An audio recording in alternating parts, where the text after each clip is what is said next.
Gentile. Welcome inside the Crazy Ant Farm. How are you? I'm doing really good. How are you guys today? Oh, man, we are living the dream, as always, living the dream. I got to tell you, we are really excited to talk to you. These two documentaries that you're behind are just, I feel like they're conversation starters. They're necessary to have conversations about. I personally, when I was watching the family documentary, the Erasing the Family, I went through a very nasty divorce and custody battle, and I was on the end of being the parent that was trying to be erased and not allowed to see my child for a certain extent. And the judge was very anti-dad. And so it was very powerful and very moving. The entire time I was watching it, I was like, oh my gosh, I've literally been through everything she's talking about right now. So I can't wait to dive into that. And then obviously the school thing, you know, having that same daughter that just finished college and all the kind of, I'm so excited. I know you are. Yeah, there's a lot of different things we're going to dive into. But first, we want to introduce you to the audience. Let them know how you got started in this industry. Was it something you always wanted to do? Because you're telling very important stories in a very interesting way. You're actually our first ever documentarian that we have had on, so we're super excited about it. We love documentaries, so this is an absolute honor to have you on. So how did you get started, and how did you want to start telling stories like this? So I got started, I think I made my first documentary film when I was 15. And I actually have never finished it. I'm not sure where the tapes are. I'd love to find them. And it was a documentary on junior prom because I thought it was the most stupid thing ever. I interviewed all my friends as to why they wanted to go to this stupid thing. And I'm not sure if I realized at the time, but I had a talent for getting people to say very intimate things on camera. And I have an ability to make people feel very comfortable. So they say things to me. So that's something I kind of just thought about. And then I went to college. I went to Columbia University in New York City, which plays into one of my films. And I studied history. And after I got my degree, I wanted to learn Spanish. So I bounced around Latin America, ended up in Argentina. And I stayed there for 13 years. Wow. And when I was in Argentina, I had this thought, wow, I really don't know how to do anything. Like I have this degree in history, but like I don't know how to build a house. I don't know how to do anything practical. I don't really have a marketable skill.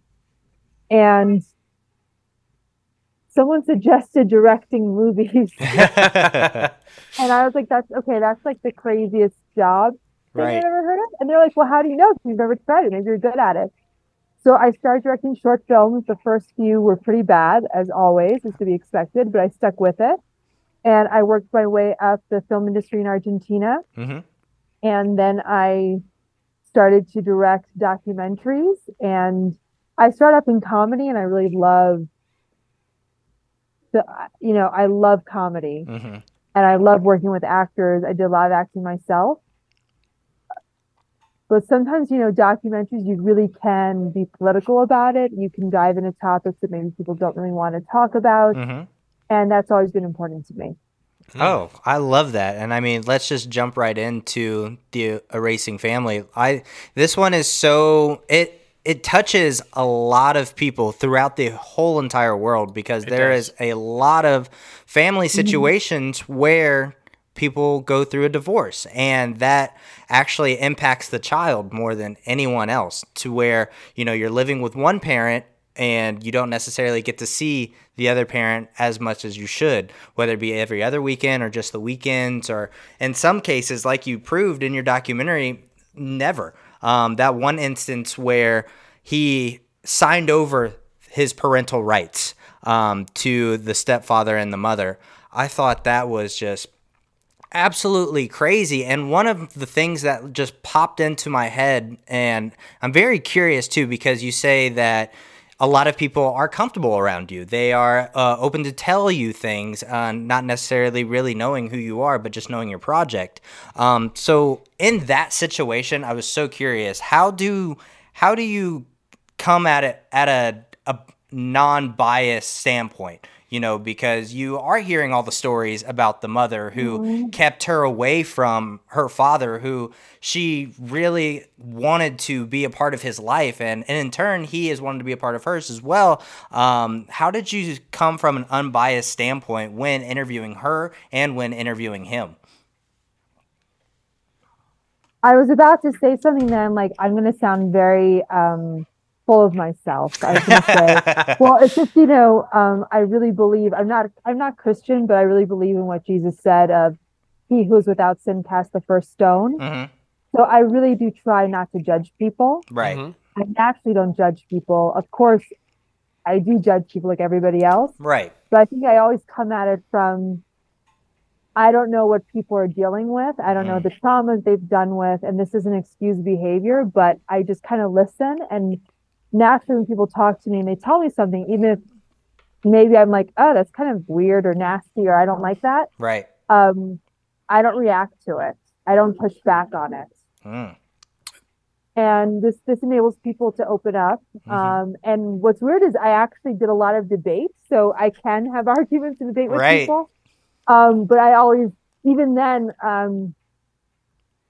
I'll ask people, do you want to debate? And I let them choose. If they don't, I don't push it out. I think it's much better to ask people questions. And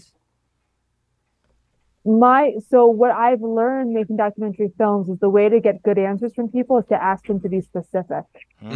Yeah. So a lot of times people will be general when they talk, or they'll use adjectives like, I'm an honest person. That person's honest. But it's much better to say, well, give me an example of how you were honest. I love that. And I think that's a fantastic approach to be able to do it. And I kind of want to play off of what you just said about how you do approach it by not judging people. But one of the things that stood out in this documentary for me that I do want to touch on, because I want to judge the system. And I think you did a very good job of that, because the system, and I'm speaking from my own perspective because of what happened to me, but the system is very female oriented. It's very female friendly towards the mother, and it almost always vilifies the father, even if he's a genuinely good person who has done everything right by his child. He's now the villain. And it's the mother. That was what I had to go through. My judge was very anti-me, no matter what I said, what I did. And, breaking down in tears in a courtroom, confessing that I don't ever want to be without my daughter, and I don't want to be that guy that doesn't show up. And she's just like brushing me off as I'm some sort of insignificant person in my daughter's life. And they bill family court, the whole system, as in the best interest of the child, in the best interest of the child. Well, how is that possibly in the best interest of the child, putting the child through not being able to see a parent that they're used to seeing every single day? How is that in the best interest? So talk about how you approached what the system is like and how people are put. Some of these guys are being forced to pay child support, and they're taking everything from them. They can't even survive living. It's ridiculous. And then they call them failures. Well, you don't get custody of your kid because you're a failure. You can't even keep a job. It's like, you're taking every cent that I make. I'm doing so how did you approach that? Because I thought it was brilliantly done. Oh, thank you. So in the documentary Erasing Family, we explore the family court system through the eyes of children, teenagers who've been traumatized by it.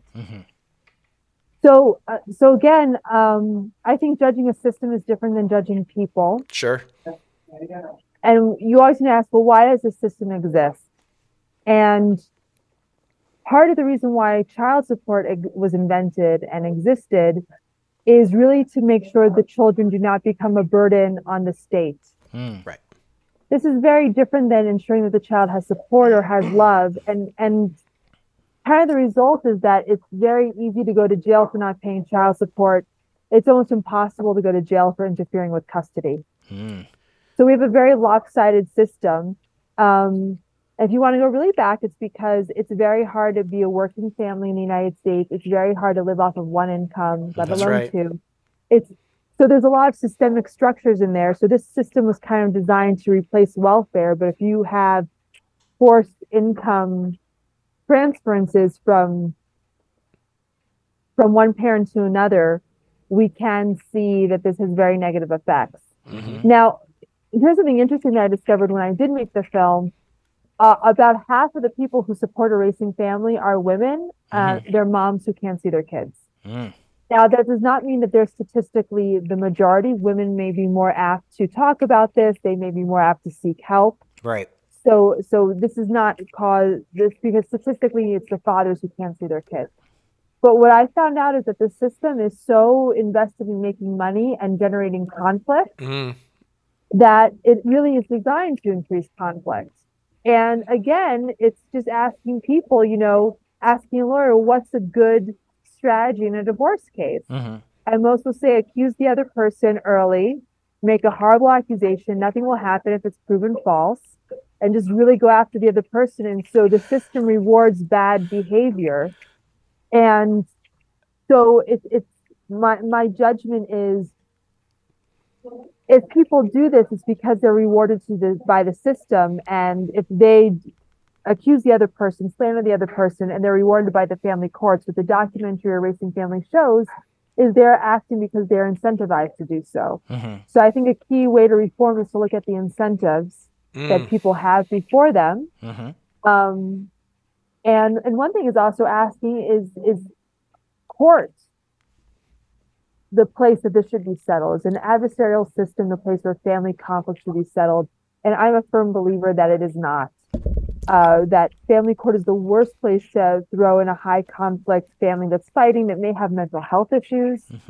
A lot of people who get embroiled in these high conflict custody cases, one of the parents has a mental health issue. They might be highly functioning, but they have, narcissistic personality disorder, something like that. And it's rewarded them. Like you even said, well, I cried in front of the judge, and I actually now work with families to coach them through this process. And showing up emotional in court is from a strategy standpoint, one of the worst things you can do. Yeah. You're emotional because your children are being torn from you, but you're rewarded by not reacting, which is what a narcissist would do because they don't react because they're not emotional. So I've also, in the past year or so, become a coach for families going through this. I have a whole program, but it's all based on healing and learning new skills. So, and again, even with that, and I end the film with, let's not try to blame people. Let's try to figure out a way to solve this and to heal, because going back to not judging, everyone's memory of an event is different. Right. It is. Right. So to try to figure out what exactly happened, it's futile. No, I just wanted, and I know you, because I'm just, for just to put some context out there. His fiance is my daughter, so he has a perspective of hearing her thoughts on everything that kind of. But I want to address what you said, because it was absolutely true, and I want to preface this with. My ex-wife and I are in a very good spot. We are co-parenting, and we have mended things, and we are good friends, and we are in a very good spot, which I know doesn't always happen and isn't always the case. So I want to preface that with, she is a wonderful person, and we are in a really good place. We were just in two different things. But you said something that's very, very true, and I think it's a very stark reality. File quickly. Make an accusation that's horrible, that everybody knows isn't true, but you're going to say it anyway, and then be encouraged and rewarded by the court for doing it. That's exactly what happened. She filed first, she made a wild accusation, and the judge rewarded her for it. And even when we proved that it wasn't true with photographic proof and all this it was brushed off as, that doesn't matter. You said it, you made it, now it's true. And I think that's so important for people to understand, that is how the system goes. And when you, like anything, when you are rewarded for something, you're going to continue that action even though you know it's not right. And I truly believe that my ex-wife was a good person and a great mother and continues to be that, but followed down that path because she was rewarded for doing so. And that's devastating. And I don't think people going into it understand that that is how the system works. So I'm Right. so glad that you exposed that and brought that up. Thank you. Yeah, because it's terrifying. It really is. Yeah, and I mean, coming from my point of view, I am a product of a divorced family as well. But my parents got divorced when I was 3 years old, so I don't necessarily remember them being together.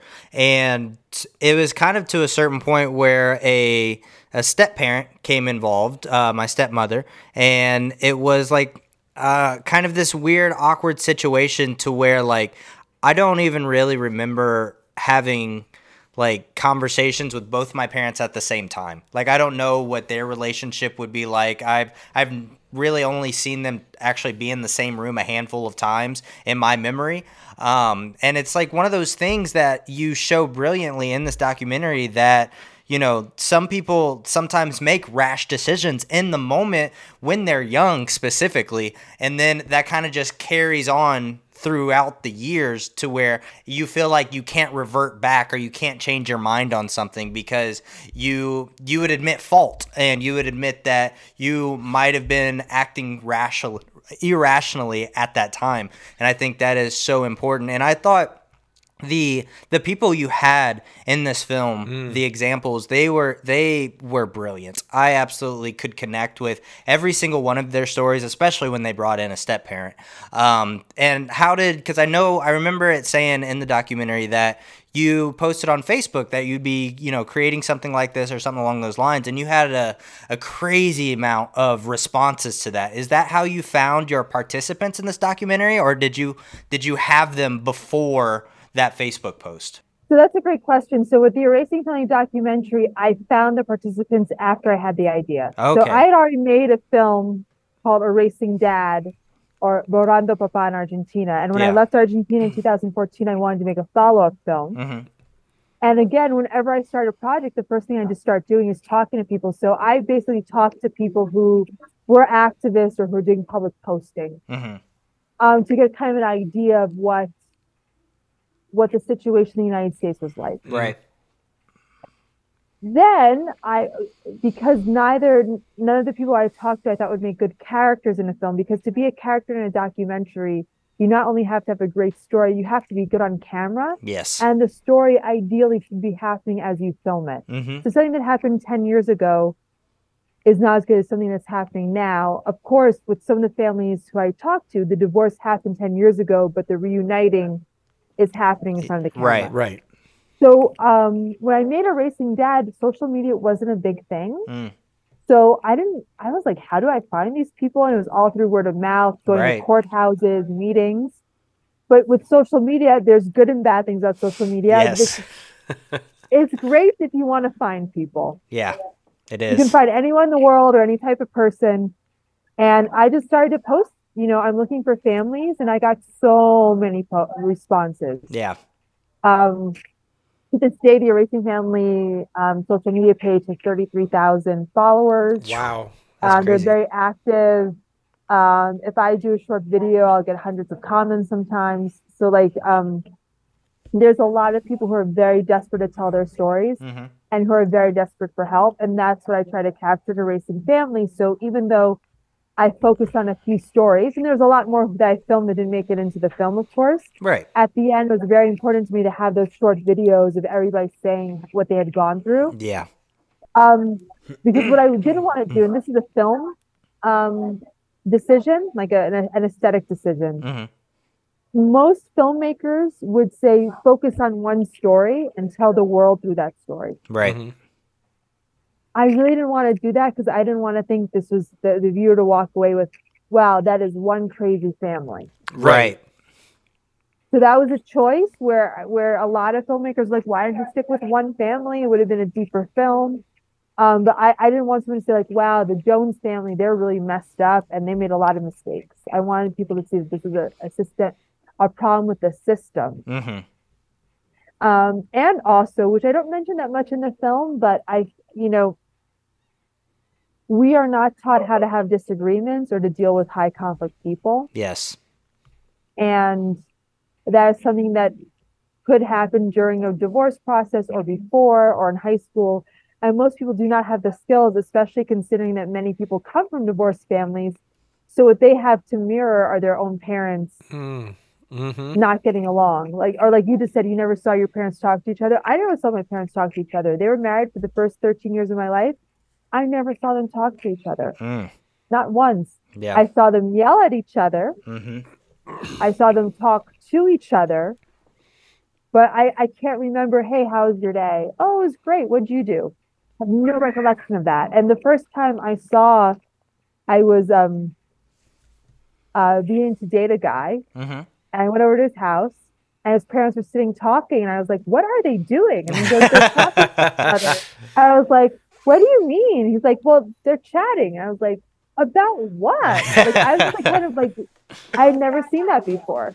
Right. In my life. I was weirded out by it. It's very interesting to see like all the different, because life is just so layered and there's so many different aspects of life that if you're not exposed to it, you have no idea that it's like taboo to you or anyone else. So it's always so interesting to see what the learning curve is and how to go around it and everything like that. And I also want to point out that your creative decisions in the documentary, I felt like were in very well taste. I absolutely love the family tree. Each time you would bounce back and forth between families, I thought that was very important because I feel like sometimes, you lose track of who is in relation to who or what's going on where. So I felt like that was a very nice touch to put in the film to where we could all stay in touch, especially like you said, when you're dealing with multiple different families who are going through different things, you can see, okay, this tree is this and this tree is that. So I just wanted to acknowledge and applaud you on your creative direction because we are filmmakers ourselves. So anytime I see things like that, I'm always like, we don't necessarily get recognition that we spend so much time on sometimes. And I just, you did a great job. I just want to let you know. Well, thank you so much. And that came out of screening the film to people and people getting lost with the families. Okay. So that's my filmmaking tip, is to show the film to lots of people and get feedback. Don't react to it. Exactly. That's right. Don't That's the biggest thing. with them. And if a few people say the same thing, then it's like, okay, everyone's like, I can't keep track of the families. And my first thought was, well, everyone has their name. Yeah, right. Like just But it is true. People do have a hard time keeping track of multiple people. So we invented the family tree. And then also as a director, you might get feedback and then you decide, no, I don't want to do that. Right. But it's good to listen and hear what people say. And I also, one thing I've always done with my films, I always get feedback from people who don't have a high school education. Yeah. That's great. I'm like, it has to be understandable by everybody, just not film people. I'll even like categorize, okay, these are film people and these are like normal people, or these are experts in the subject. Right. And the normal people, they always win out. Because I'm like, film's a mass medium, it should be clear to everybody. It shouldn't use terms that are hard for people. Or you just admit you're making a very specific film for a very specific audience, and there's nothing wrong with that.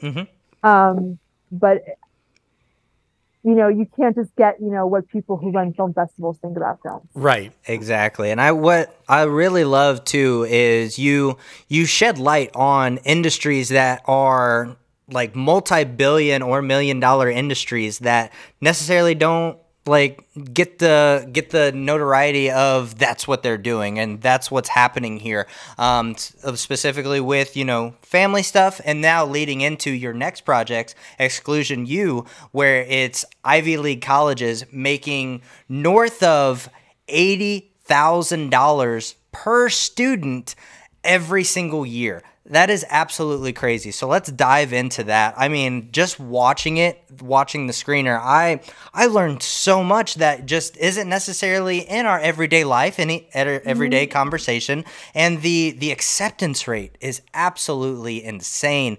Below 8%, basically. The last Ivy League school was like 8.6% acceptance rate. So, I mean, the amount of private education that is getting public money is absolutely insane. So I'm really excited to talk about this because, you know, we put these Ivy League schools on a pedestal, basically. You know, these are the schools that's where our leaders come from. That's where like all of these people who we're supposed to look up to and get our information come from. But at the same time, it's kind of like I put it in quotations as like a boys club or as like a socialized event to where like these certain people will get into this certain organization and basically be set for the rest of their life. So let's dive into it. Talk a little bit about what the premise is. I know I touched on it a little bit, but I want to hear it from the filmmaker's mouth herself. So in full disclosure, I went to an Ivy League school. I went to Columbia University in New York City. I love the education I got. I did not like the institution. I spent most of my undergraduate years protesting in one way or another against the institution. Right. So for me, it's like having a school that has rigorous standards and that forms, let's call it an intellectual elite, I think is a good thing. And there might be people disagree with me. I think a school that forms an economic elite is not a good thing. So I think if someone wants to be an astrophysicist or a historian or a philosopher and they have to go through a rigorous selection process and then have a rigorous education, I think that's something that we all benefit from. Absolutely. Most definitely. But when these schools are just kind of a way to get certified that you can work on Wall Street or in big tech, I think it's problematic because we're robbing students who maybe would really enjoy learning for learning's sake or becoming intellectuals, writing books, studying things that are obscure. We're robbing them of a place, and then they get so hard to get into because of the doors that they open afterwards. And because there's so few spots, because these schools have not expanded at all, even though they have more money, they're not opening new campuses, they're not opening up new slots, they're not opening up new schools. They're not using their money that they're sitting on. Right. So it's just all these people are missing out on a great education. And again, if these were truly private schools, we could still have a problem with it. But the fact that they receive so much public money and they don't pay taxes.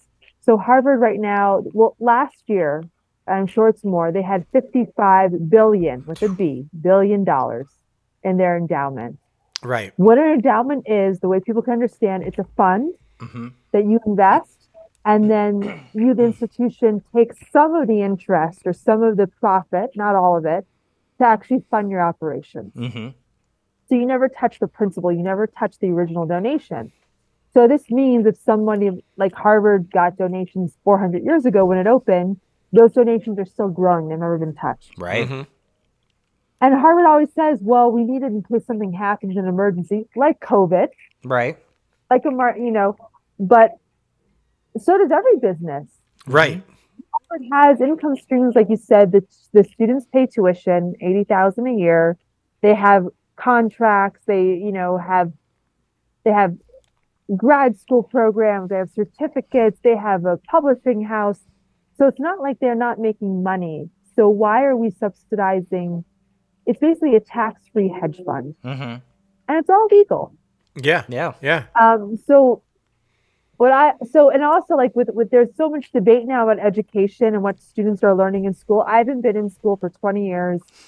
I did not touch that really in the film because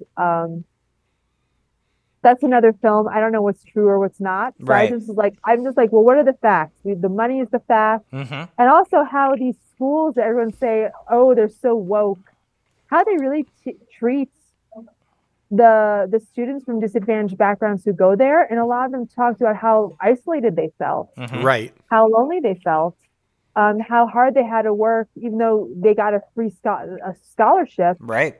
To pay for other expenses, they would spend 20 hours a week working, which, is normal. But if you're at a school where nobody else does that because everyone else is very wealthy, you're at a disadvantage academically, but also making friends and networks, which is kind of the point of the school. Right. So, and there's one girl in the film, Hannah, who goes to Harvard. She's the granddaughter of a housekeeper. And at Harvard, she scrubs toilets. And it's part of a Harvard program to help students who need money. And they're very clear to say, well, there's some students who are rich who just like to scrub toilets. So, so you can choose not to do this program. No one's forced into it. I want to make that very clear. Yeah. But I was just like, this is so weird that a school that has that much money gives a scholarship to this, working class Latina girl from LA. So she doesn't have to scrub toilets the rest of her life, and then she scrubs toilets. And then she still does Yeah, it. Yeah. yeah. But I was just like, this is just weird, it's just kind of odd.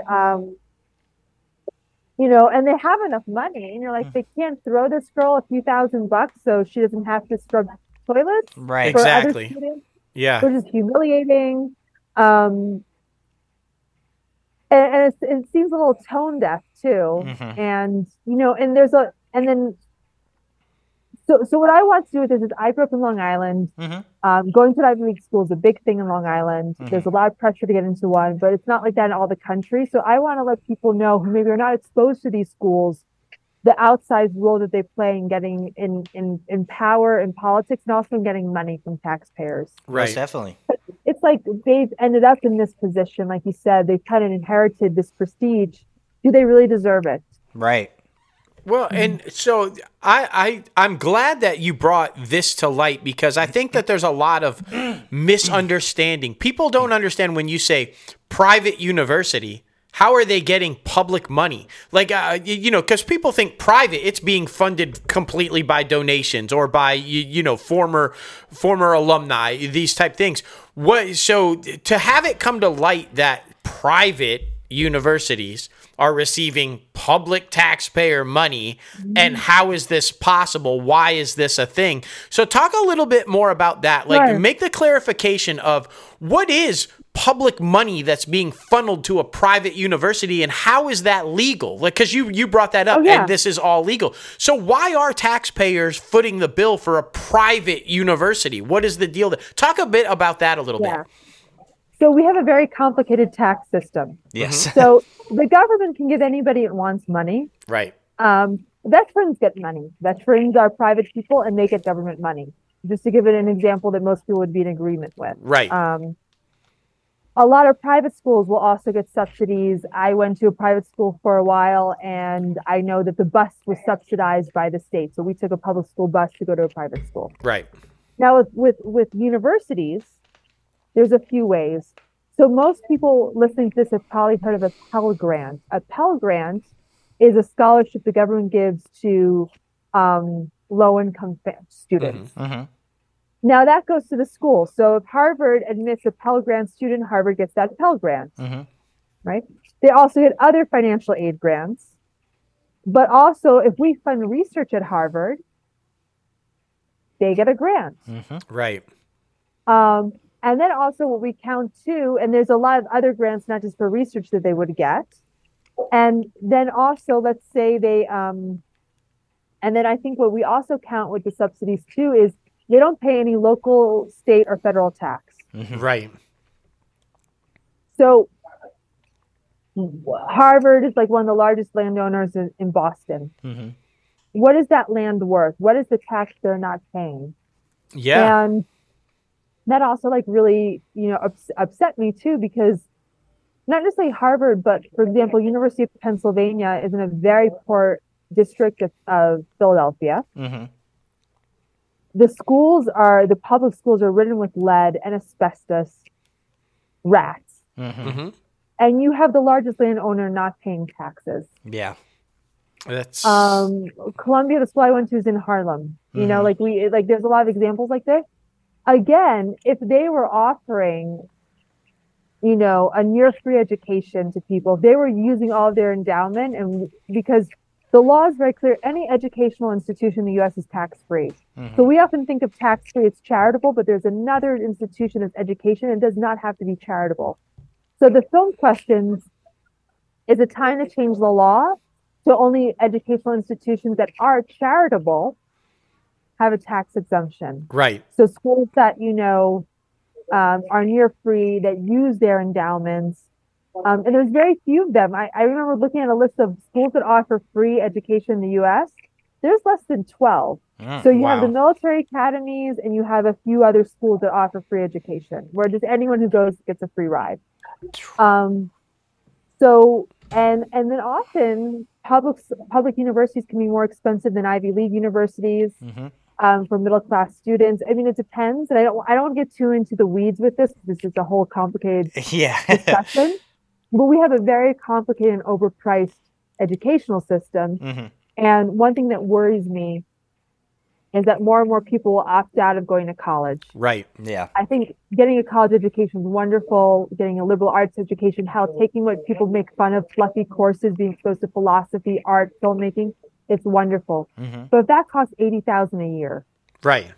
Yeah. then it is stupid. It Yeah. is. So, and that's my concern is that if you just look at this as an investment, yeah, you don't make your money back on the investment. Yeah.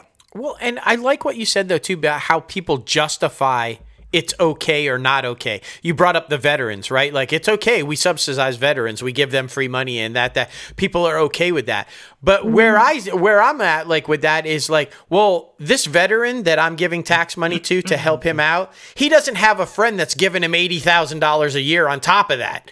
Like, these No. universities, they're collecting $80,000 from each student. Why do they need that help? Why aren't you spending that money on research, on helping children who don't have money to go, paying, like, as you said, giving them the free ride without having to scrub the toilets and stuff? And they have donations too. And So donations. What we talk about in the film is that in the film Exclusion U, one thing that we talk about too is that it's kind of a great scam. I'm not sure if you guys remember the classic film Trading Places. Yes, yeah. Where Eddie Murphy, where he learns how to stock trade, and he's like, "Well, I'm a hustler, and I just see a hustle. You know, Right. I know Yep. a hustle, and I see one. That's why he's good at stock trading, right?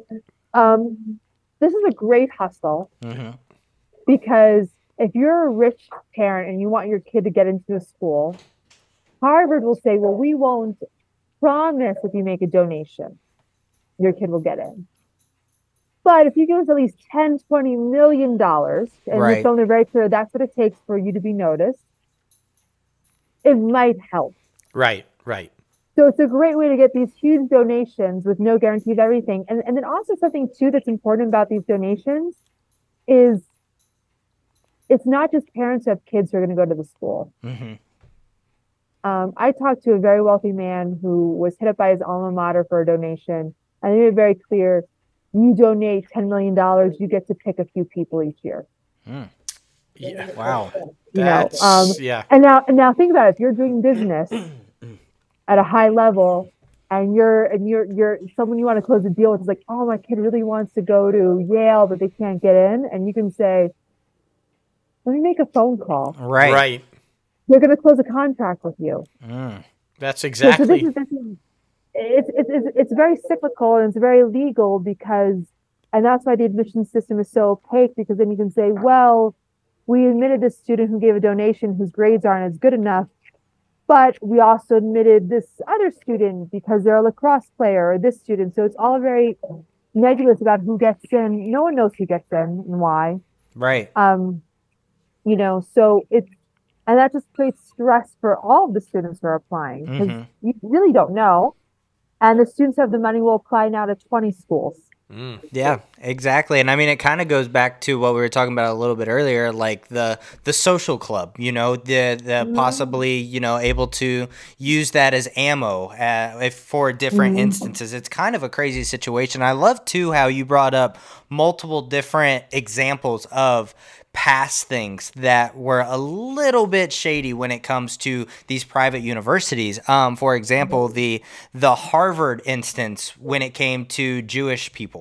Yes. That whole situation was, I mean, and lack of a better term, fascinating to me, because I never even would have imagined that would be crossing someone's mind. But to try to keep the certain type of person in your education system to where you would implement all of these extra and different steps to where you could, you know, exclude certain people that you wouldn't want in there, and just all of these different things like that, and the Asian situation that was a couple of years ago, I believe in 2018. I mean, just all of these different things that necessarily, specifically Caucasian people, white people don't necessarily think about all the time. So I think it's very, very eye-opening, because we always talk about how entertainment is the best form of education. So it's really good to show people that, you know, all of these different things are necessary. Oh, yeah. Yeah. Completely agree. Yeah, so what you're talking about is that when you have a system that's unclear of who gets in, you can use it to promote bias. So you can have bias against Jewish students, you can have bias against Asian students, bias against anybody. And because the system is so unclear, as we talk about in Exclusion U, it's very easy just to use this to fulfill your own needs as an institution. Right. Yes, most definitely. Well, I think a great way to wrap it up is to take it back to something that you said when dealing with education. If you are talking about an elitist level, and you are talking about education, the best of the best, and we want the best of the best leaders, we want the best intellects in the world, that's great.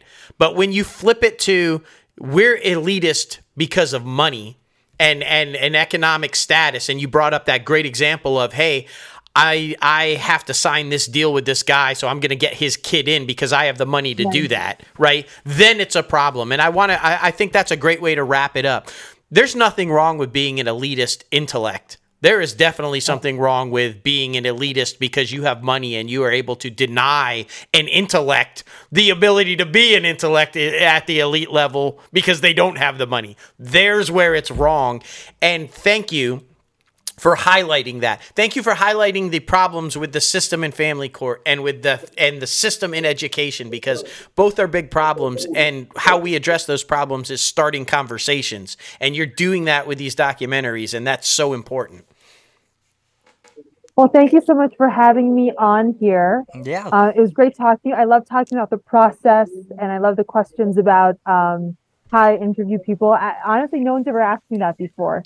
Well, good. We always love it. And I love talking about it. But yeah, for just to remember to people, if you just listen, people will reveal almost anything, and you don't have to ask. And For sure. I'm always surprised that people tell me without asking. Agreed. So if people want to find me, Yes, it's my full, so I'll just give some easy ways for people to find me. The easiest one is my full name, gingergentile.com. Okay. And there you have all the links to all my projects. And Exclusion U will be streaming June 23rd on all major platforms. So we're excited about that. And if people want to find Erasing Family, erasingfamily.org. And if also people are going through this and wanted help with their situation in family court, they can also find me at reversingparentalalienation.com. Love it. All good things. And Erasing Family is free to watch on YouTube. So it's open to anybody. Well, thank you so much again for coming on the show. And we'll be sure to direct everybody all over, and open invite anytime you would like to come back on and talk about another project, promote anything, or we have a mental health project too that we didn't even really touch on, but it was such an enlightening conversation. So just thank you so much for your time today. Thank you. Of course. Bye. All right, have take a good care. one. Oh my goodness, talk about just an informative conversation about topics that are affecting us every single day, but we don't necessarily dive into. Yeah, and you know what too? The one thing that struck me and that I'm you don't see very often is you see a lot of people doing documentaries and exposing these things, but then they move on. Yeah. I love the fact that she's done these documentaries and then she's following through with helping families that need help that are going through it. She didn't just expose it and move on. She's like, this is an issue. Let me see what I can do to continue to help. I love that. That's that. And I feel like she's doing that with education too, saying, what can I do to help you get into a school so you don't do toilets and you don't do that. I love that. And so kudos to her for not only bringing light to these situations, but continuing to help after she's exposed these situations. So. Completely agree. Exclusion U, June 23rd. Be sure to check it out on all places. We'll be sure to promote that where you can find it. We're super excited about it, and go watch Erasing Family as well, because that one is a good one. I watched it on Tubi. It is available on YouTube or her website, like she said. But thank you again, Ginger, for coming on the show.